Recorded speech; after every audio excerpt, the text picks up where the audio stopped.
اور یہ وہ نماز ہے کہ جو ہمارے اور آپ کی مشکلات کا حل ہے. یعنی کہ شیخ طوسی نے اس روایت کے اعتبار سے نماز کو نقل کیا امام جعفر صادق علیہ السلام کی بارگاہ میں. آپ راوی کے نام سے لکھتے ہیں کہ ایک شخص امام کی خدمت میں حاضر خدمت ہوا، امام کی بارگاہ میں پہنچا ہے، کہتا ہے مولا سے مولا میرے دو مسئلے ہیں. پہلا مسئلہ کہ مجھ پر قرض بہت شدید ہے. دیکھیے قرض کے دو مسئلے ہیں، یہ بات پھر یاد دلا دوں کہ ایک قرض وہ ہے جو انسان کا اختیاری قرض ہے، ایک قرض وہ جو انسان کا حالت اضطرار میں قرض ہے. خدا نخواستہ کوئی ایسی طبیعت خراب ہوئی گھر میں بچے کی یا بچی کی یا آپ میں کسی ایک کی، اور آپ قرض لینے پر مجبور ہو گئے، یہ الگ موضوع ہے. اور کبھی کبھی انسان قرض کا عادی ہو جاتا ہے، اس سے اندازہ رہتا ہے کہ کتنا لطف قرض میں آتا ہے. ایک قرض ختم نہیں ہو پاتا، ایک قرض اور لے لیتا ہے. چاہے پلاسٹک منی کی بات کی جائے، بڑے احتیاط سے جملے ادا کرتے ہوئے کہ بہرحال مسئلہ سود بدلا نہیں ہے. نام بدلنے سے کوئی حرام حلال میں تبدیل نہیں ہوتا.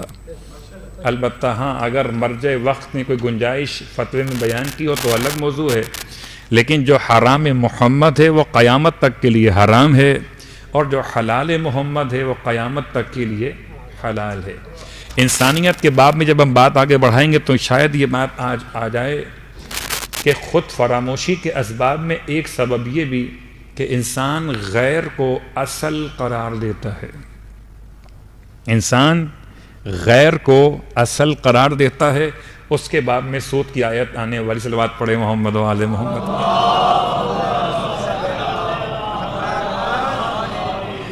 لیکن مجھ جیسے اور آپ جیسے مومن کے لیے تو بہرحال قرضہ ایک ایسا جملہ ہے کہ خدا نہ کرے کوئی مومن مقروض ہو، اور جن پر قرضہ ہے خدا کرے آج کی مجلس کی برکت سے وہ قرضہ راتوں رات اتر جائے. شاید میرے اور آپ میں اتنی ہمت نہیں ہو، خدا کے خزانے بہت وسیع ہیں. وہ کہتے ہیں کہ پروردگار کی رحمت وہ ہے جو رات میں چھپڑ پھاڑ کے بھی آ سکتی ہے. تو اگر مانگنے والے میں صلاحیت ہو تو پروردگار کے دینے میں کوئی کمی نہیں ہے. ہم مانگتے ہی اتنے تکلف سے لگتا ہے جیسے VVIP بن گئے ہیں. نہیں، مانگتے ہوئے تو آپ بالکل حقیر و ذلیل و فقیر ہو جائیے رب کے سامنے. ہاں البتہ دنیا کے سامنے آپ مومن بلند مقام کے رہیے، رب کے سامنے رہیے ذلت کے ساتھ، کہ وہاں تو ایسے مانگنا ہے جیسے کوئی واقعاً مسکین مانگتا ہے. اور ہم تو ہیں ہی مسکین. ہم کیسے کہہ سکتے ہیں کہ ہم مقروض نہیں ہیں؟ ہم مقروض ہیں. کبھی قرض خدا کے ہیں تو نماز ادا کر رہے ہیں، کبھی قرض انسانوں کے ہیں تو خدا سے دعا مانگ رہے ہیں. تو امام کی بارگاہ مقدس میں آنے والے شخص کا سوال، مولا میرے دو مسئلے. پہلا مسئلہ یہ کہ مجھ پر قرض بہت زیادہ ہے، ادا نہیں ہو رہا، کوئی ایسی دعا بتائیے کہ قرض ادا ہو جائے. دوسرا مسئلہ کہتا ہے مولا کی خدمت میں، مولا مجھے سلطان کے شر کا، یعنی حکمران کے شر کا بڑا مسئلہ ہے، مجھے ظالم کے ظلم کا بڑا خوف ہے. مجھے دو مسئلے بتائیے، میرے دونوں مسئلے حل ہو جائیں، ایک ظالم کے ظلم سے بچ جاؤں اور ایک میرا قرضہ ادا ہو جائے. امام ارشاد فرماتے ہیں جب رات کا ایک حصہ مکمل ہو جائے، یعنی کہ یوں کہیے کہ رات مکمل طور پر شروع ہو چکی ہو، یعنی تقریباً عشاء کی نماز کے بعد سے لے کر نماز شب کے وقت کے درمیان کا وقت. اذا جنک اللیل، جب رات تجھ پر غالب آ جائے تو تجھے چاہیے کہ پھر رب کی بارگاہ میں 2 رکعت نماز ادا کر. اور جب کبھی انسان رات کے وقت کو نماز پڑھے تو رات کی ہر نماز نماز شب ہوتی ہے. میں نے بڑے احتیاط سے جملہ استعمال کرنا ہے، کہیں کوئی اس کو سوئے عنوان میں خیال نہ کرے. لفظ ہے نماز، لفظ ہے شب. جو نماز رات میں پڑھی جائے اس کو کیا کہیے گا؟ نماز شب. البتہ جو اصطلاحاً نماز شب وہ الگ ہے، لیکن ہر وہ نماز جو رات میں پڑھی جائے وہ نماز شب ہے. اور چونکہ امام سید سجاد علیہ السلام ایک انداز تھا، ارشاد فرماتے ہیں الہی نامت العیون، پروردگار آنکھیں سو گئی ہیں، وغارت النجوم، اور ستاروں کی روشنی آہستہ آہستہ مدھم ہو گئی ہے، پروردگار دنیا کے بادشاہوں نے اپنے دروازے بند کر دیے اور ان پر نگران بٹھا دیے. وَبَابُكَ مَفْتُوحٌ لِلطَّالِبِينَ، اور تیرا دروازہ کھلا ہوا ہے طلبگاروں کے لیے. تو رات کی خاص بات اس لیے کہ تمام باتیں انسان کو متوجہ کرتی ہیں دن کے وقت میں. اللہ الرحمن الرحیم. اور یہ وہ نماز ہے کہ جو ہمارے اور آپ کی مشکلات کا حل ہے. یعنی کہ شیخ طوسی نے اس روایت کے اعتبار سے نماز کو نقل کیا امام جعفر صادق علیہ الصلوۃ والسلام کی بارگاہ میں. آپ راوی کے نام آوازیں آ رہی ہیں، ٹیلی فون آ رہے ہیں، کالز آ رہی ہیں، یا کوئی میسج آ رہے ہیں. رات کا مسئلہ آہستہ آہستہ، خیر ہمارے یہاں تو مسئلہ الٹا ہو چکا ہے، لوگ رات سے استفادہ کرتے ہیں دن کے مقابلے میں بہت زیادہ. لیکن رات امام فرماتے اذا جنک اللیل، جب رات تجھ پر غالب آ جائے تو بس 2 رکعت نماز رب کی بارگاہ میں ادا کر. رکعت اول میں الحمد کے بعد اس کی نیت کیا ہوگی؟ نماز پڑھتا ہوں برائے ادائے قرض، برائے دفع ظالم، برائے دفع ظلم ظالم، اور برائے ادائے قرض، قربتاً الی اللہ. رکعت اول میں الحمد کے بعد آیت الکرسی پڑھی جائے. آیت الکرسی میں وضاحت موجود نہیں کہ کہاں تک پڑھیں، علی العظیم تک پڑھیں یا ہم فیہا خالدون تک پڑھیں. صرف ایک مقام ایسا جہاں وضاحت ملتی ہے آپ کو، نماز وحشت قبر میں آپ کو ملتی ہے وضاحت کہ جب آپ نماز وحشت قبر پڑھ رہے ہوں تو آپ کو آیت الکرسی پڑھنی ہے ہم فیہا خالدون تک. اور اس نماز کے علاوہ جہاں بھی لکھا ہوا ہو آیت الکرسی تو اکتفا کیا جا سکتا ہے علی العظیم تک. لیکن کیا حرج ہوتا ہے اگر انسان ہم فیہا خالدون تک پڑھ لے؟ تو اس میں دونوں باتیں خالدون تک بھی آ گئے اور علی العظیم تو خود بخود شامل ہو گیا. مجھے تو بڑی محبت ہے اس خاص جملے سے. لوگوں نے صدق اللہ العلی العظیم سے علی نکال دیا. اس سے کہاں نکالیے گا؟ وَهُوَ العلی العظیم. اللہم صلی علی محمد وعلی محمد وعلی. تو یہ آیت الکرسی رکعت اول میں. اچھا ایک مرتبہ یہ گھبرائیے نہیں، لمبی چوڑی نماز نہیں ہے مگر لمبے چوڑے آپ کے قرضے حل کروا سکتی ہے. رکعت اول. رکعت دوم میں الحمد کے بعد آپ نے سورہ حشر کی 3 آیات پڑھنی ہیں. آیت نمبر 21، 22، 23، آخری لو انزلنا ھذا القرآن سے لے کر آخر آیت تک مکمل کرنا ہے. سورہ حشر کی یہ آخری آیات لو انزلنا ھذا القرآن سے آخر آیات تک. غالباً 3 آیات گنتی میں آتی ہیں، 4 آتی ہیں اگر مجھے اشتباہ ہو رہا ہو. آپ چیک کر لیجئے گا 3 ہیں یا 4 ہیں، چیک کر لیجئے گا اور دیکھ کے پڑھیے گا، اس لیے کہ دیکھ کے پڑھنے میں غلطی کا امکان کم ہوتا ہے. صلوات پڑھ لیں محمد وعلیہ وسلم. تو انشاءاللہ کل اس کو مشکل جماعت، کیونکہ شب جمعہ بھی ہوگی اور پھر جماعت جو 2 دن کی نماز قضاء عمری ہو رہی ہے اس کے اعتبار سے ہم ایک وقت نکال کے اس نماز کے لیے، تاکہ اجتماعی طور پر نیت فرادہ کے ساتھ اپنے اپنے اعتبار سے تمام صاحبان ایمان جب خدا سے دعا کریں گے، خدا تمام مومنین کے قرضوں کو انشاءاللہ دور فرما دے گا، قرض ادا ہو جائیں گے. اور یہ نماز پڑھنے کے بعد اور راوی کہتا ہے امام سے نماز لی، واپس چلا گیا، کچھ عرصے بعد پلٹ کے واپس آیا امام کو خبر دینے کے لیے، کہتا ہے مولا آپ نے ایسی نماز مجھے عطا کی تھی، ایسی نماز مجھے سکھائی تھی کہ نماز پڑھتے کے ساتھ قرضے بھی ادا ہو گئے، ظالم کے شر سے محفوظ بھی ہو گیا اور مال میں برکت بھی ہو گئی. تو یہ نماز مفاتیح الجنان میں جو ملحقات الباقیات الصالحات ہے اس کتاب کے اندر موجود ہے. اس کے علاوہ دیگر کتب میں آپ کو مل سکتی ہے. نماز برائے ادائے قرض اور دفع شر ظالم.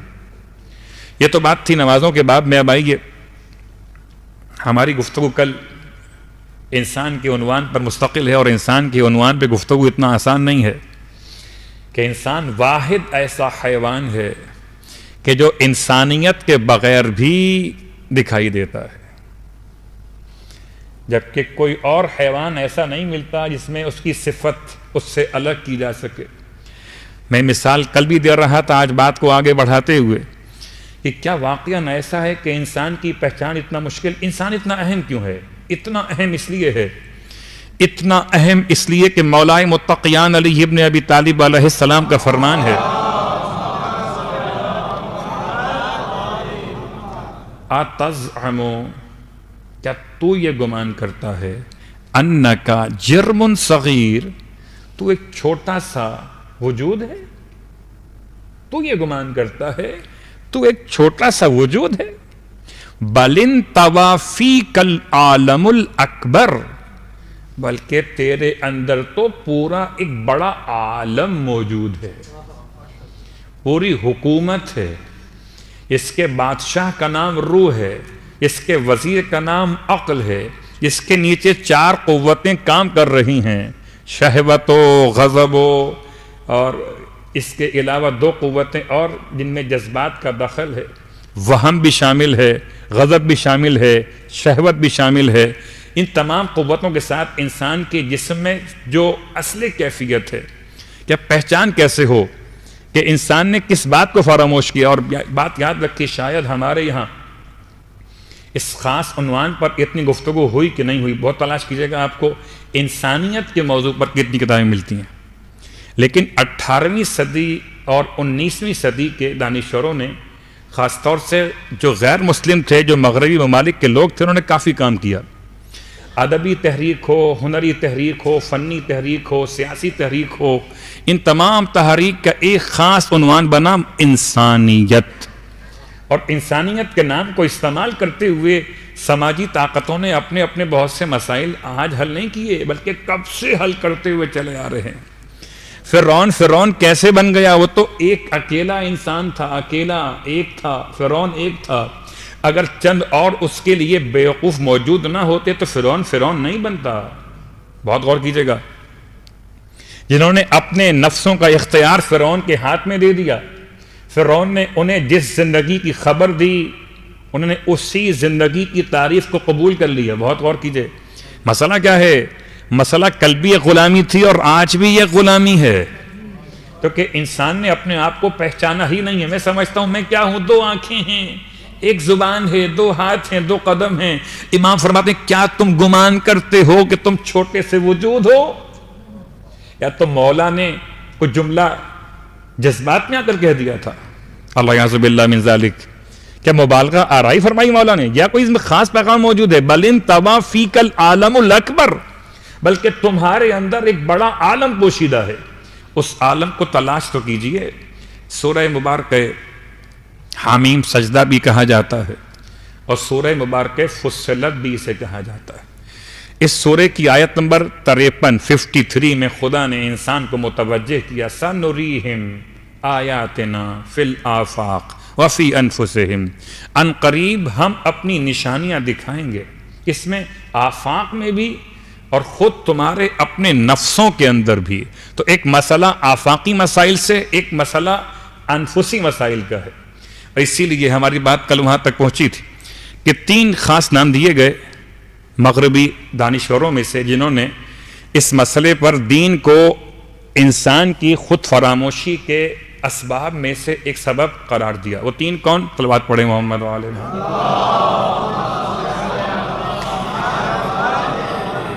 ایک تو ہیگل، ایک مارکس، اور تیسرا فیور بیچ۔ یہ 3 افراد کے جنہوں نے نظریہ پیش کیا کہ انسان اس لیے خود کو بھلا بیٹھا کہ اسے دین میں لگا دیا گیا، اور جب تک دین رہے گا انسان کے پاس تب تک انسان خود فراموشی کے اس عذاب میں مبتلا رہے گا۔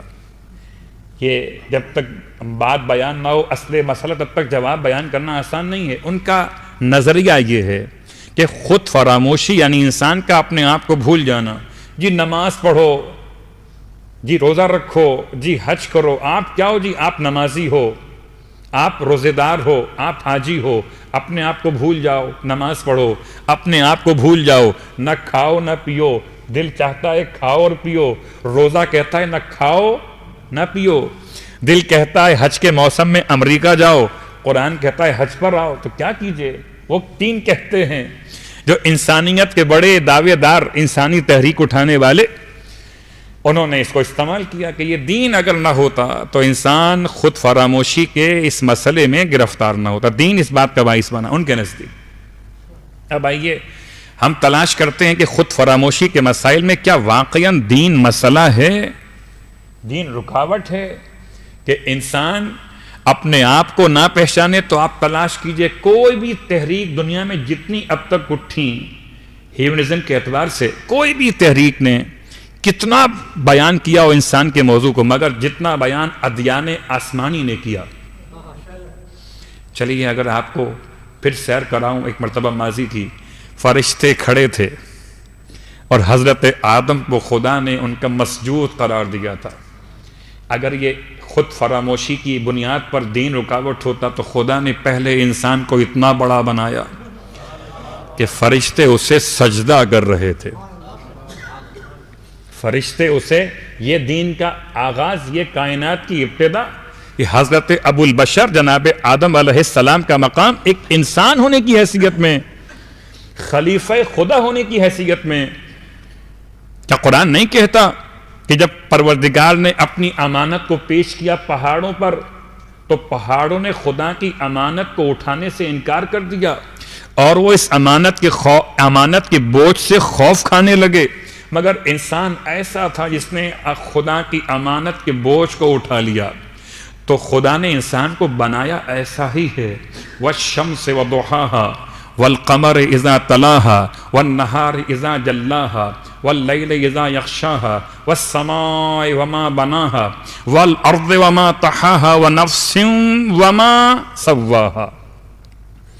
11 قسمیں خدا نے کھائیں تب جا کر انسان کی خلقت بعنوان نفس بیان کی ہے.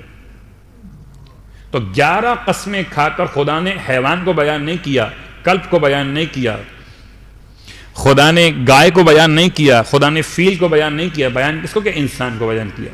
تو انسان کو خدا نے کچھ تو ایسا بنایا ہے کہ انسان اپنے آپ کو پہچانے. جب تک اپنے آپ کو نہیں پہچانے گا ایسے ہی استعمال ہوتا رہے گا استعمار کے ہاتھوں. صلوات پڑھے محمد و آل محمد.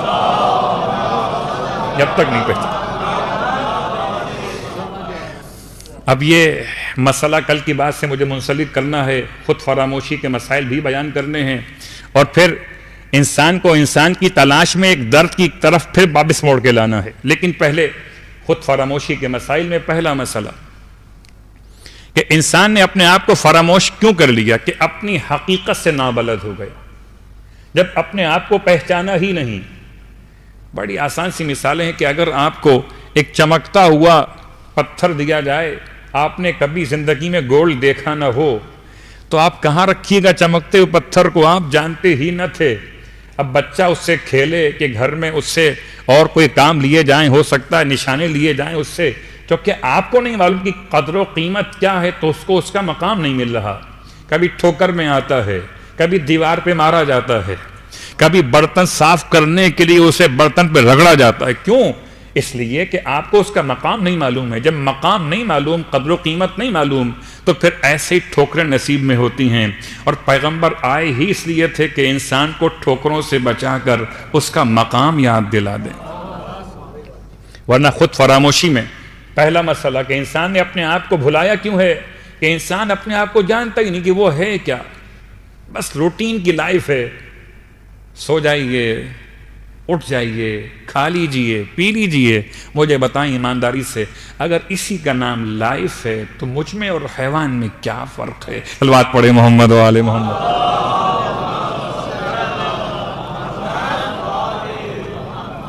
چونکہ انسان کے مسائل کو بیان کرنا آسان نہیں ہے، اس لیے کچھ آیات سے استفادہ کر رہا ہوں. آپ کی اجازت ہو تو میں اس کو دیکھ لوں. اللہم صلی علی محمد و آل محمد. ایک بات تو ہم کل بیان کر چکے کہ انسان کی اصلیت کیا ہے؟ اصلیت انسان کا اصل وطن ہے خدا کی قربت. انسان کا اصل وطن کیا ہے؟ خدا کی قربت. انسان جب خدا سے دور ہوتا ہے تو پھر پریشان ہوتا ہے. اس لیے ہر عمل کی نیت کیا ہے؟ قربتاً. وہ میں کیا جملہ استعمال کروں؟ وہ کہتے ہیں کہ پتہ نہیں کیا بات ہے مولانا صاحب، مجلس میں بیٹھ کے نیند بہت آتی ہے. تو مجلس میں نیند آئے کہ درس میں نیند آئے. میں نے استاد سے پوچھا، استاد یہ مسئلہ کیا ہے؟ نیند بہت آتی ہے. کہنے لگے بیٹا بات یہ ہے کہ نیند ہمیشہ پھولوں کی سیج پر آتی ہے، کانٹوں پر تو نہیں آتی. جب قربت خدا انسان کو نصیب ہو میں کیا اور مثال آسان کر دوں، ان کی مائیں حیات ہیں، خدا سایہ سلامت رکھے ان کی ماؤں کا ان کے سروں پر. کبھی آپ اپنی ماں کے پاس جائیے اور ماں کی گود میں سر رکھ دیجئے. آپ کتنے بڑے ہو جائیے، کتنے بڑے ہو جائیے، لیکن رہیں گے ماں کے لیے چھوٹے، کہ ماں وہ آپ کی بھی ماں ہے. آپ کتنے بڑے ہیں، جتنے بڑے بھی ہیں، وہ آپ کی بھی ماں ہے. جب آپ نے اس کی گود میں سر رکھا، نہ چاہتے ہوئے بھی آنکھیں بند ہونے لگی. کیوں؟ کہ روح کو سکون مل گیا. تو انسان، پہلا مسئلہ انسان آیا کہاں سے؟ انا للہ و انا الیہ راجعون. یہ آیت صرف میتوں پہ پڑھنے کے لیے نہیں ہے. یہ الگ بات ہے کہ ہم نے قرآن مجید کو شاید اس حد تک لیا کہ ایصال ثواب سمجھا، کب حقیقت کا باب سمجھا. قرآن کھولے اور بند کر دیں مکمل ہو گیا قرآن. مکمل کب ہوگا انسان؟ یہ قرآن تو انسان کو مکمل کرنے آیا تھا، نہ کہ ختم تلاوت قرآن کے لیے. صلوات پڑھے محمد و آل محمد.